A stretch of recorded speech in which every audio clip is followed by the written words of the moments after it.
लोकप्रिय घोषणांवरती सुप्रीम कोर्टाने आता ताशेरे ओढलेत।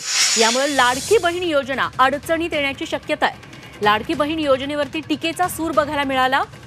निवडणुकांपूर्वी राजकीय पक्षांकडून होणाऱ्या घोषणांवर सुप्रीम कोर्टाने नाराजी व्यक्त केली आहे। नागरिकांना मोफत धान्य आणि पैसा दिल्याने काम करावं वाटत नाही।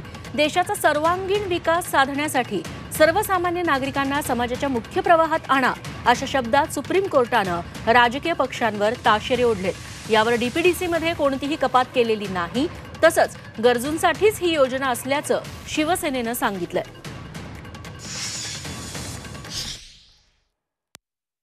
काही गोष्टी अशा आहेत की माझी लाडकी बहीण योजना ही बजेटमध्ये प्रोव्हिजन केलेली योजना आहे। त्याच्यामुळं मी मागच्या वेळी 2 जिल्ह्याचा पालकमंत्री होतो, यावेळी देखील एका जिल्ह्याचा पालकमंत्री आहे। जोपर्यंत डीपीसीमध्ये कट लागलेला कुठं दिसत नाही तोपर्यंत आपण असं मानू शकत नाही की कुठं त्याचा परिणाम झाला आहे। उलट मला असं वाटतं की मागच्या वेळी महाराष्ट्रामध्ये जे 16,000 कोटी रुपये डीपीसीला वाटप करण्यात आले होते ते यावेळी अजितदादांच्या नेतृत्वाखाली 20,000 कोटी होणार आहे। याचा अर्थ कुठेही कपात होते असं वाटत नाही।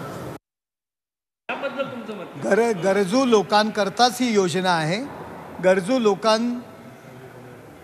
त्याचा फायदा घेत आहेत।